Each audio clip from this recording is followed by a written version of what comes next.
Hello and welcome to Technically Speaking, where scientists and engineers come together to chat about common interests, share knowledge and satisfy some curiosity. I'm Laura and I'm joined by Emma and Antonia to talk about how we first encountered data science and what we use it for. So Emma, you're a physicist, so what's your interest in this, given your background? My interest in data science kind of stems from the fact that I need it to analyze things and analyze lab results and data. But I started off using it when I was in college or even high school physics by doing some kind of basic stats in my maths. But I think I only kind of got the importance of it when I started to allow it to help me describe if data was important and if it was significant and how that kind of comes into play with how valuable your results are.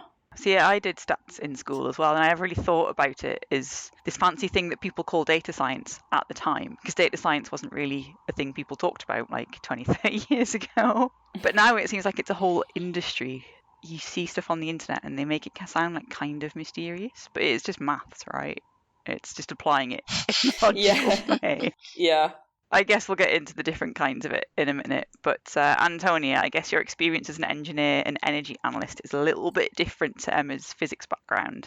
There are a few overlaps. We've got a lot of data that you want to try and understand. Is it a pattern or is it not a pattern? Because then you can kind of predict or say that is standard and this is what we would expect, or there's something that needs addressing. So in energy, you've got a lot of data now. So electricity is on measured on a half-hourly basis. So then in a day, you've got 48 data points, and then over a year, 365 times 48, and then you have to start thinking, which is normal behavior and which is abnormal behavior, and what is something that I can actually affect, and how much of it is just randomness. So a bit of statistics, and then it turns into data science. I'm not sure. Like, we used to just call it statistics, right? Is what you were kind of saying, Laura. Yeah, I guess so. The stuff I did in A-levels was like, finding standard deviations and finding if you've taken a sample of a population in a pond, say, what is the actual population of that pond? Which seemed quite simple. It wasn't dealing with huge data sets, which is what I ended up doing in my master's in process analytics, where you'd have like dozens of variables from a processing plant that spanned like months or years of operation, and you had to figure out what those patterns were, as you said. So I guess it's just how much data are you dealing with and how much more complicated does that make it? So I guess we've kind of described what data science is to an extent, as far as we understand it, given none of us is a data scientist.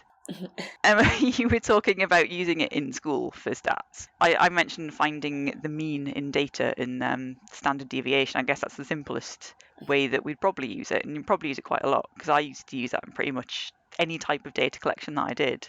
You'd always get like at least 3 data points and find the average, and then calculate your error. Yeah. I mean, even simpler than that, you can go back to median and mode as well, which I think, gradually you don't use because they're not, maybe the most useful. But yeah, no, definitely standard deviation I use just all the time. Like, that is my error on measurements, and it allows you to, when you go into like different distributions, and not to get too complicated, but when things lie outside one standard deviation, I think the percentage is you're like 65% confident that your conclusion can be valid or something. But if it's outside 3, then it should be really unlikely that you should have a deviation of that range, depending on the distribution. So you can actually use it to like get confidence limits, and really kind of, when you analyze your data, starts to become less binary and more like, is how confident am I that this is good? And then if it's not good, or you're not that confident, then you can start to take more repeats and rethink about your experiment as well. So I think when you get more complex, it allows you to actually design experiments better and how you analyze them better. I don't know if that was answering in the right realm, but this is where my brain went to. Fair enough. It does make sense. So Emma, I think standard deviation and number of standard deviations is quite a good measure, but sometimes for, say, like population statistics or gender pay gap, those outliers, if you used a mean, would be way too skewed. So instead, median is a better measure because you've ordered all of the pay that people get in terms of size, and then you find what's the most middling one. I wanted to say the most like medium one, and I was like, no, that's not going to help. I guess that's so it gives you an idea of, like, because if you wanted to use the median and the standard deviation, you assume it's got like a normal distribution, so it's quite symmetric. And there aren't any like people getting paid an awful lot at one end of the scale, say, or people not getting paid a lot, to create that non-bell-shaped curve. Yeah. I guess I've just worked in Gaussian a lot. It's just always you approximate everything to be a Gaussian, so it's my it's my default distribution. Yeah, I guess when it comes to physical sciences, you just kind of assume that there isn't anything sort of disrupting your data set in that way. It is just sort of, there's a little bit of random noise in there and that's it. I mean, we're talking about like relatively straightforward maths, and I remember in my master's doing different types of regression analysis. Like I said, I was looking at loads of different variables at one point, and you were trying to figure out, which variable is most important for the thing that you're trying to model. But I don't really remember any of the regression statistics all that well. I don't suppose either of you two have encountered them and can explain it to me again. I wouldn't say it was particularly complicated, the one that I would use for energy, but sometimes say, in winter it's colder, so people would have more heating, but how do you know if someone's overheating their house and say, I don't know, something's broken with their heating system because it's not reading off the thermostat, which should tell it when to stop heating up the house, and you get 30 degrees in winter. So we would use something called regression analysis, which was basically like those correlation graphs. You do X against Y and then see the best fit line and how much of it was off the best fit line, and then you've got how strong a correlation, potentially causation and effect, but not necessarily. But then you could do that for multiple variables, and you get a multi-regression, don't know what the word for it is, multi-regression model, and then you could recreate it to say, for a different set of values in those variables, you could then hopefully predict what that system would do if it was acting the same way. Okay, so I guess you'd say if it was colder next year outside, would someone's heating system act differently, and can you predict how that would act, taking into account that they might not manage it efficiently? Yeah. So yeah, if like suddenly their heating system became less efficient, say they had a leak, so some of the hot water wasn't actually going through their radiators, actually just leaking outside the house, so then inside they weren't feeling that warmth, then you could sort of say, yes, we were expecting you to use this much, but you've more. So something is a little weird about that. Oh, it's interesting. Yeah, that sounds like quite a powerful, like a real world. You can see how this would be useful immediately. You can help it, like fault finding, or you see how behaviour's changed. Yeah, only if if you can accurately model that system, because if there's some variables that you aren't able to track, say someone is constantly changing the set temperature, because you kind of assume that someone always wants the house to be 21, but someone else could be occasionally going, you know what, I want it to be 25 degrees. And so the system that you've compared it against is no longer the same system. Oh, wow, yeah. So you need to add in more variables for different people. So you've got like, John likes it really cold and Kate likes it really hot. So you variable John and variable Kate. Maybe. Or you just kind of say, sorry, John or Kate, we want it to be this way and that's it. So that we can have a nice, predictable system and we know how much energy you should be using. The constant struggle in the office. Yeah. Whereas physicists just say, we're just going to ignore that thing because it Yeah. makes like 2% of an effect, and we don't really care. It's accurate enough. Yeah. Everything's in a vacuum. Everything's in a vacuum, everything's a spring, everything's a Gaussian. Everything's spherical. Yeah, everything's perfectly spherical. Yeah. Yeah, I mean, I was going to say, when you mentioned regression as well, it kind of took me back to, I mean, I guess A-level maths, but also A-level biology and like the different like population statistics and like students' t-test. I'm like throwing statistical tests out there now, like without fully remembering the entire context. But I remember using them when we were doing like quadrant sampling and then like extrapolations, like whole areas and stuff. You do different statistical tests to try and like get a good estimate for, you know, how many species are in this area.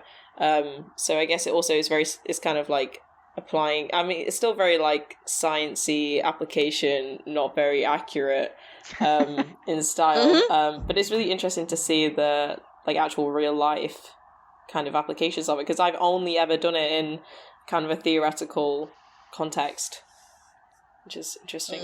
Well, when I first started as an energy analyst, that was something that my team was trying to do, was say, could we model, if we had all this data, to then say, right, this is how much we think this site should consume. But there were too many variables that we tried those t-tests, k-values.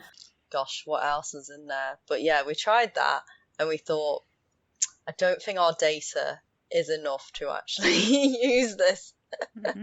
We couldn't use we didn't have confidence in it because there was just too much randomness. I guess you need more complicated models, either sort of add in that randomness. I guess you don't need to know the source of it, but you need some way of understanding it mathematically. I feel like we're going back to chaos theory again. It's probably not what we want to know. Unfortunately, it'd be something as simple as that we just didn't have the data.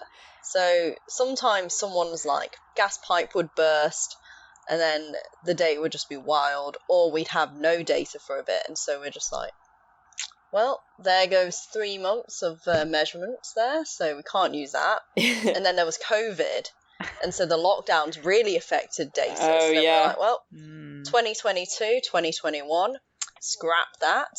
Can't use that data because they're not operating as standard. But then you start arguing, or should we have?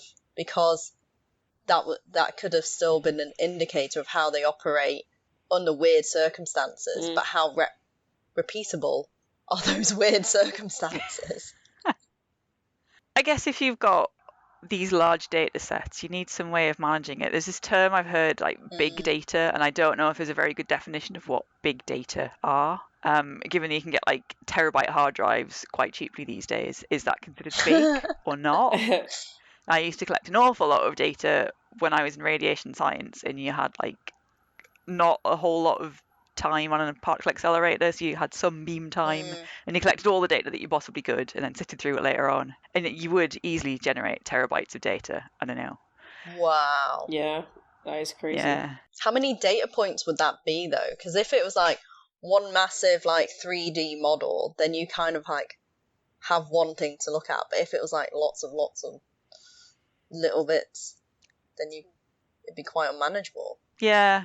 Lots and lots of little bits, really. There wasn't like one just like 3D image that you were looking at. It was pretty much the detector was on and you were collecting like an intensity at each pixel. So you had this sort of like, I guess you had like a grid pretty much of what was happening at that pixel at that instance in time. And I remember when I was coding, you would use something like what I thought of as tables. You put your data in a matrix of a certain size. So it would be like how many ever columns wide you wanted it, and how many ever rows big, and you could hold like different variables within that, but it was still like almost thought of as one variable. I don't remember it well enough to not talk about it in a way that isn't confusing. But I feel like that's the start of the data analysis, right? Managing the data and then figuring out what to do with it next. Yeah, so I suppose like it was kind of say you ran your experiment and you'd have like a time axis, and then you'd have like temperature, and then you'd have radiation in becquerels, or I don't know.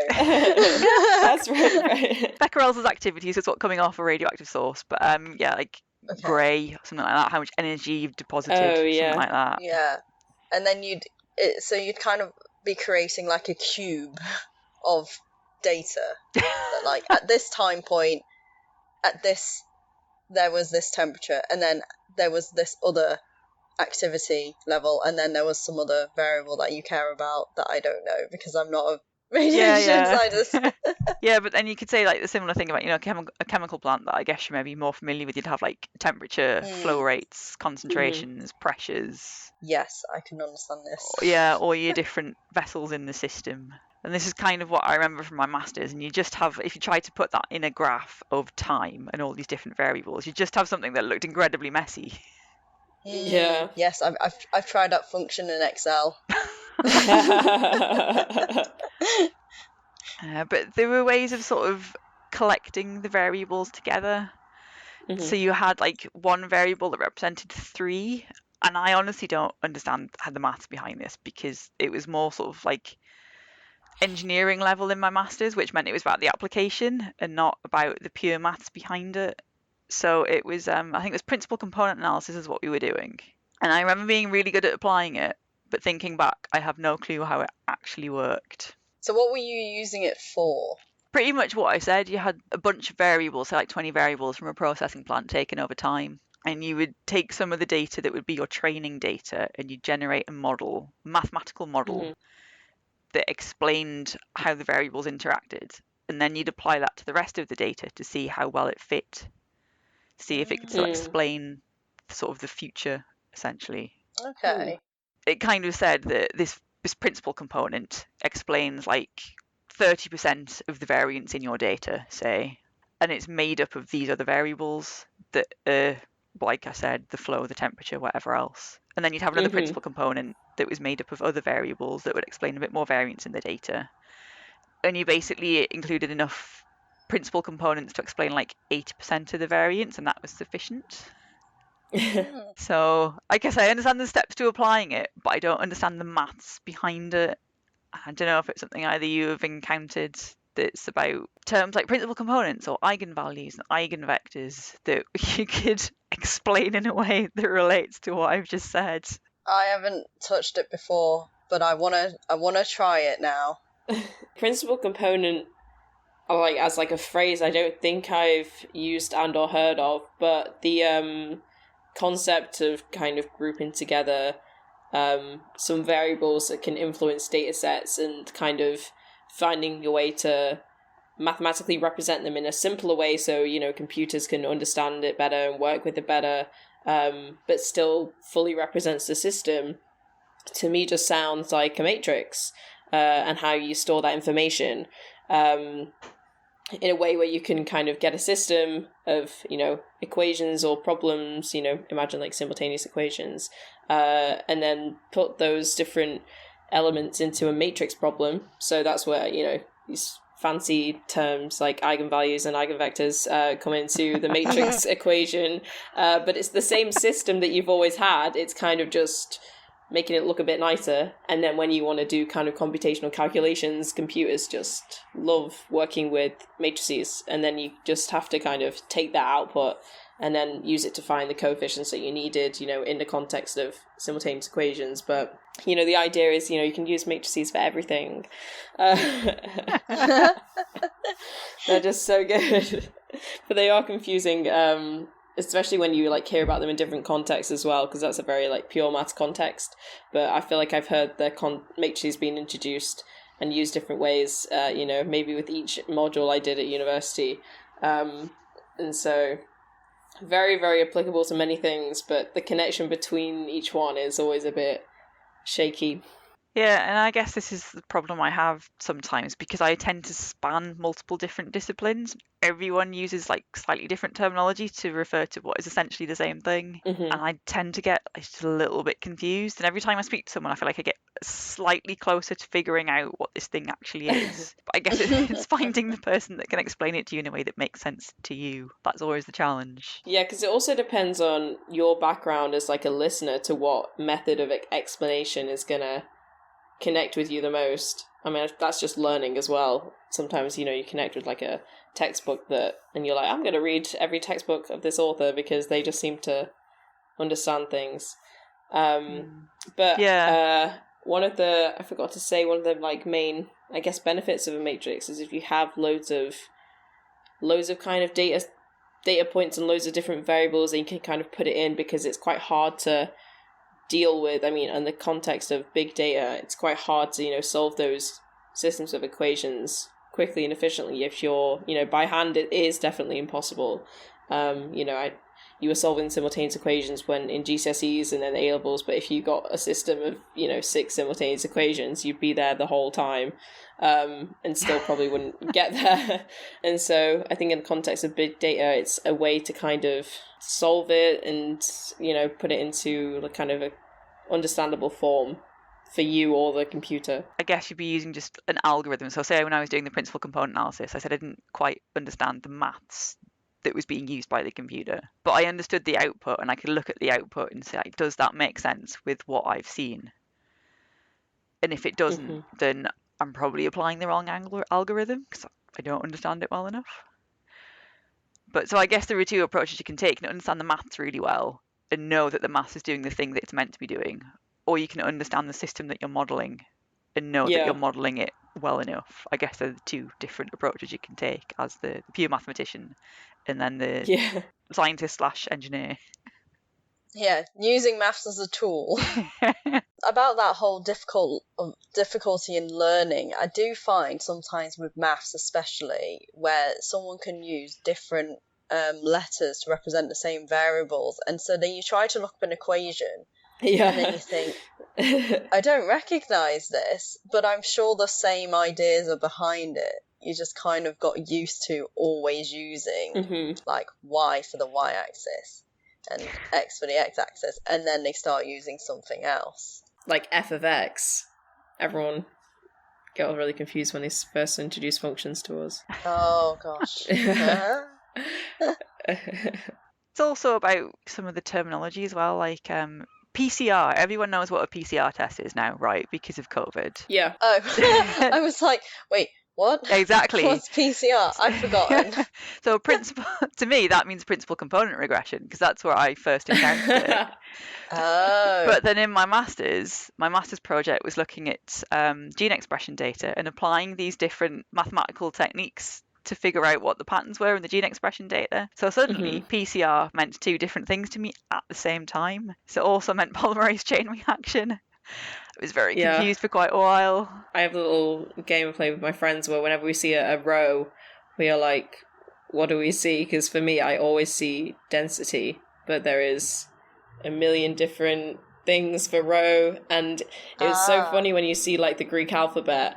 I don't know if this is just going to be relatable to all the physicists, but there's so many letters that I haven't seen before, and it just makes you think, why always go back to rho, to lambda, to all of the classics when there's a million different Greek letters that I've never seen before, but people love to reuse rho as well. It's kind of the favourite. But rho is always density to me, no matter what happens. Cool, I can agree with that one. I wonder if you could just start making up your own symbols and call them some noise and then just start implementing them.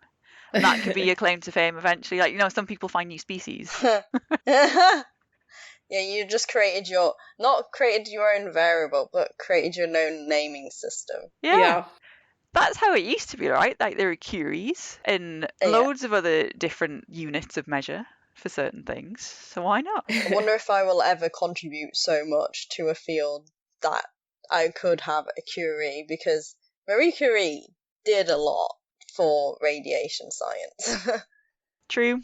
Yeah. There you go, something to aim for.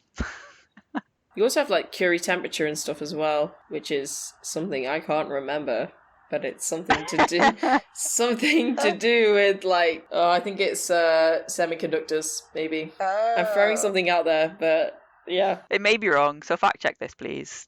Yeah, that probably will be wrong. I've never heard of a Curie temperature. Oh, it's a magnetic change. Yeah, it's a magnetic change in the magnetic properties of a system. Okay, close enough. Nothing to do with ionizing radiation though. Not strictly anyway, I suppose. I guess this is a warning for anyone wanting to get into data science and apply these principles to lots of different fields. Know what people are talking about when they start throwing terms out there first. Don't be afraid to ask, what is that? Yeah. Or ask to define every term in every equation that gets brought up ever, just so you're sure. And also, importantly, the units that they're in. Yes. Oh my god. Unit conversions. There's so many Astro stuff where the units are in megaparsecs per kilometer per second, and it doesn't make any sense. But that's just the way it is. So always check your units in equations as well as what the symbols mean. Oh yeah, very important that is. Yeah. I had read that some of the maths that we've been talking about comes up in machine learning or artificial intelligence. It's like essentially some of the maths behind how you train the AI to do a particular thing. Like the example I'd seen was using it to identify a tiger. Like you look at a tiger, a picture of a tiger, and you go, oh, that's obviously a tiger. But what are the things that you're looking at that tells your brain that is a tiger? So you're obviously looking at the stripes, the shape of its face, its general size of the different features. And these are all different variables that go into the algorithm that you use to train the AI. So this is a tiger, this is not a tiger. Yeah, kind of like how the captures started, you know, when you're entering a website and it's saying, are you a robot?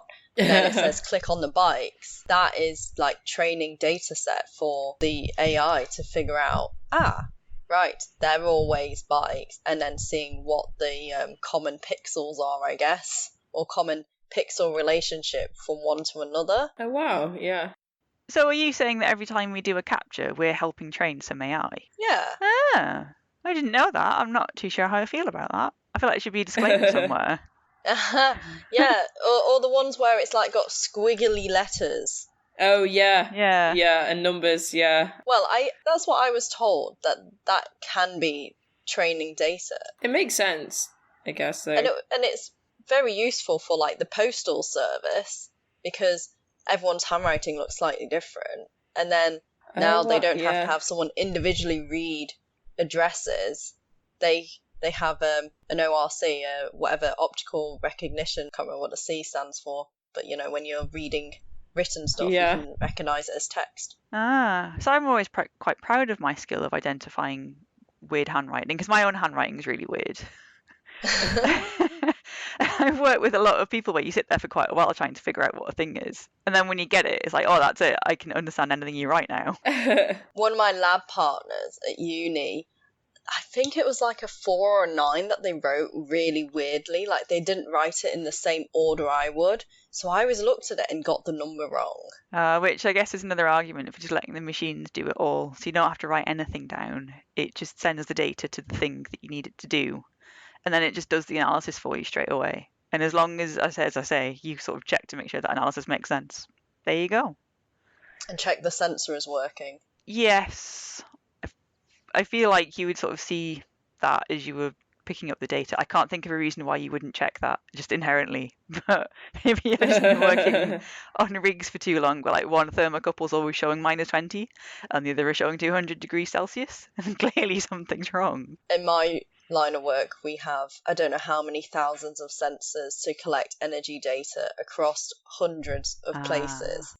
So being able to check those sensors are always working is a challenge, and it kind of relies on knowing that that is a measurement that should have been taken or not, because sometimes you think, is it 0 because they've turned off the machine, which is no energy use, or is there something wrong with the sensor? We won't know unless we have that human data to tell us. So I guess it's no matter how good your big data machine learning data science stuff is, there always needs to be a human element of just understanding what's going on. Bad data in, bad data results out. Yeah. So I guess if we sort of go back to what I was saying before about this principal component analysis thing, I feel like this is probably something that works a lot better if you have some graphics to look at as well, because I think my explanation of explaining this amount of variance is probably a little bit difficult to take in via audio. But we did come across, when we were planning for this episode, a website called builtin.com that seemed to have some good examples of how it works. And there was this graph of a thing that was rotating that sort of helped explain what it meant by understanding the variance. a scatter plot. Yes. It was a scatter plot, and we've got, you want to sort of find the least distance from what you think is the median relationship between them all, and if you know which one has the least variance from it or distance, you found the thing that is most related, I suppose. And if you change the relationship, you can kind of see which ones are further away and which ones are less affected or more affected. Is that your understanding of it? That's what it looked like to me. Would you agree with that, Emma, given your different background? Like, I feel like you're not as close to this, so if you can understand it, then maybe other people can understand our strange descriptions. Yeah, no, I think because it's also like Antonio was essentially describing how you calculate the standard deviation by just the difference between, I mean, there's other factors, but the difference between the mean and, every data point, and then it's searching to minimize that, because then you can be more confident that the data does lie in that range. And so it does, it makes sense. It's searching for the kind of regression line that best fits the data in the scatter plot, right? Or have I totally just taken that the wrong way? I don't know. How does this differ then from like a standard deviation, I guess? Or is this like taking it a step further and looking at a whole host of variables? Yeah, I think this is more variables, I think. So the graph's looking at just two variables, so x and y on this graph, right? So the line that it's sort of rotating round until it gets to the point at which all the data points lie closest to that line is essentially a line of best fit, right? Yeah. Then it does something to explain the covariance, because there are two variables, so which I don't quite understand. But I think it's the gradient of the line that's important, and it gives you something called an eigenvector, and that eigenvector is useful somehow. So yeah, I said I didn't quite understand the maths. I can understand some words. I think here the eigenvector and the eigenvalues are like representing the different solutions that you get, and so to the one line of best fit, you'll have an eigenvector and an eigenvalue that is, for that solution. So it's kind of searching through them all until you find it, is what I would take from it. But also I think the covariance comes from if these data points have errors on them, because you have that a lot of the time, whereas, if you have like an error in your X and your Y, you get like a data point and you get a little cross around it with the, the region where that data point could be. The whiskers, or what else do they call them? Error bars. Error bars, yeah. Thank you. I know what you mean by whiskers, though, because you do get like box and whisker plots. Yeah. And so when you search for a line of best fit, sometimes you can weight it according to, how big those errors are. Because if you have a data point with a really large error, you want that to be less considered into your results, because it's more likely, if it's not officially an outlier, because there is an official definition of an outlier, which is great, because when you can just, get rid of the data points, which are terrible, because they're outliers, it makes sense. But if they're not, then you still have to include them, and then they'll have like a large error, so you can try and do your analysis based on those error bars, and that's where covariance comes in, because it's kind of describing how the errors are influencing your line of best fit. But there is no error bars in this plot, but I imagine they're there. You know what? That sounds very similar, but obviously for a different application, which is called multi-criteria decision analysis, where instead of having error bars, you're saying, how much preference do I have for this variable? So you use it in sustainability. You want to optimize for multiple variables, so like environmental impact, social impact, economic impact, and then you could rank how important those things are, and then that helps you get towards the one answer. So instead of having to consider like, are wind turbines better for society or not, because they could attack, migrant birds, then you can then optimize where is the best placement for the wind turbines in terms of like cost, wind output to then generate electricity, effect on environmental impact, effect on social impacts like flickering to people. I'm saying flickering to people like this is a thing, but I'm guessing if they were casting a shadow over like someone's garden, say, and it's a frequency that might generate, I guess, an epileptic seizure or something, I suppose is where you're going Yeah. ultimately, or just be really annoying, Or just give you a annoying. headache. Yeah, it could just be not pleasant to have, and people don't want that. So then you could then say, all right, this is the thing that we need to optimize for, or the thing that we care the most about and want to prioritize addressing. And then rather than having loads of solutions, you could start to narrow down solutions. It seems very similar. I would have never gone from Emma's example of like sort of confidence in data sets, which I understood from physical science, to where Antonia went with figuring out where wind turbines go. But I do see the link. So I guess you're using the same maths pretty much, just for different applications. Or similar principles. I don't think it's the exact same maths. Maybe I think not. the multi-criteria decision analysis can be a lot more simple, but it's like ranking your priorities first and then weighting, adding the weights to the score that they get. Because when Emma started talking about having your error bars on your data, I don't remember any of the data that I was working with explaining what the error was on that measurement. I guess because there was a lot of data anyway, right? And the errors presumably would be quite small in comparison to what you're measuring, because these are all sensors that people check, as you say, Antonia, and they've set them up to be a certain way. So you don't necessarily need the error on that measurement as well. It's just sort of an inherent part of the system. It's not what you're interested in, I guess, for engineering applications. But for physics, it's not a result without an error bar, is what I was always taught. Yeah. That's right. That is right. So I guess that's quite a good place to leave it, thinking about this sort of interaction between how physicists apply data science and how engineers might apply it in a different way, but to solve slightly more, I don't know, what's the best way of describing it, Antonio? I want to say the more complicated or more real world application, as if physicists just aren't doing as good a job. It's a bit more theoretical. It's definitely more like apply to a situation in action. I don't know. More practical? Yeah, something that's dynamic and has external variables versus something that you would normally control a bit more, because that's what physicists like. Yeah, I guess that is it. It's in the uncontrolled world, or you're like trying to observe something that there are lots of variables and you're trying to narrow down which ones matter.